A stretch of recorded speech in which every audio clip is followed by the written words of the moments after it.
On this episode of China Uncensored, China's big political shakeup begins. Hi, welcome to China Uncensored. I'm your host, Chris Chappell. What happens when the leader of the most populous nation on earth is crazy? Well, you don't have to wonder because it happened. Meet Jiang Zemin, the leader of China from 1989 to 2002 and sort of beyond.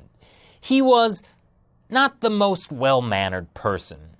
In fact, he was known for committing some pretty big diplomatic faux pas, like being a little too affectionate with world leaders, or combing his hair during a welcoming ceremony by King Juan Carlos of Spain, or jumping on the piano that used to belong to Mozart and playing a communist revolutionary opera. This kind of behavior didn't exactly endear Jiang to the Chinese public. They have a nickname for him, Ha Ha. No, they aren't laughing at him, they're calling him a toad. The word for toad in Chinese is hama, and, well, some have noted a similarity. The newest online slang for him is to just repeat that first character, ha ha, and it's turned Jiang Zemin into a living joke. But it's not so much that Jiang is crazy as it is he's crazy. Look at this video of him responding to a question from a news reporter. Jiang didn't like the question, which was about whether Jiang supported Hong Kong's chief executive, so he freaks out and accuses the reporter of being stupid. And that's him being nice, because he knows he's on camera. Until... So how does a guy like this get into power? The Tiananmen Square Massacre. In the first half of 1989, Jiang was a high-ranking official, but still third tier. But after expressing strong support for, shall we say, clearing the square of troublemakers, Jiang was promoted to the top tier. You see, after the guy who was supposed to be in that spot got purged for supporting those troublesome students, there was a bit of a power vacuum, and Jiang filled it with his ample visage. With that ray of sunshine as the start of his rule, his tenure went on to be marked by political infighting, massive corruption, and environmental degradation. Also genocide. Did I mention the genocide? Yeah, like Saddam Hussein levels of genocide.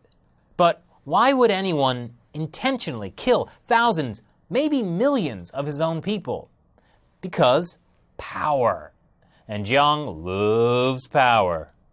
In 1999, he found a great excuse to create a police state that would give him unlimited power. He took China's most popular meditation practice, Falun Gong, which was practiced by about 1 in every 12 Chinese, and made it illegal. Now, 100 million people were suddenly a threat to the Communist Party.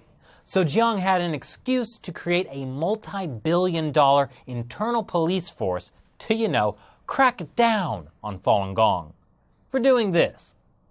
And then he promoted people to positions of power in exchange for helping him eliminate Falun Gong.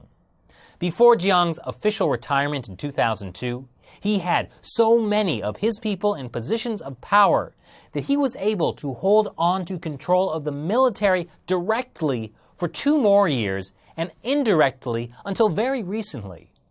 It would be like if Obama got elected in 2008, but George W. Bush still ran a government-funded paramilitary force and used it to arrest or kill American citizens who do yoga, because downward dog clearly subverts state power. Which brings us to today. The current Chinese leader, Xi Jinping, is trying to give off the image of a reformer with his anti-corruption campaign, but in reality, it's about removing his political enemies, those people Jiang Zemin put into positions of power, and maybe settling once and for all the question of who has the highest pants in China. It's Jiang, but not for much longer. Since Xi Jinping came to power in 2012, he's put away hundreds of officials with ties to Jiang. You know some of their names if you've been watching the show. So Wang Lijun leads to Bo Xilai, who leads to Zhou Yongkang. Who's next? And what's really tying them all together? Yes, finally, it seems Xi Jinping is directly going after Jiang Zemin, the top dog, or top toad, I suppose. Check out this quote from an August 10th article in the Communist Party's official mouthpiece, People's Daily. Read between the lines here. There are party leaders who, while they are still in power, name their trusted aides to take on key positions for the purpose of extending their influence in the future. What's more, after these party leaders have stepped down, they are not willing to give up exerting their influence on major issues. That seems pretty obvious. It reminds me of the time I had to have a little talk with my roommate. Somebody has been eating my pizza, Carl. I'm not going to say who, but somebody has. Any China watcher will tell you that this article means Xi Jinping is criticizing Jiang Zemin. And it follows the same pattern as other big takedowns in Xi's anti-corruption campaign. Let's see. Takedown second in command? Check. Criticism in state-run media? Check. Prominent calligraphy possibly written by Jiang at an important school conspicuously removed? Check.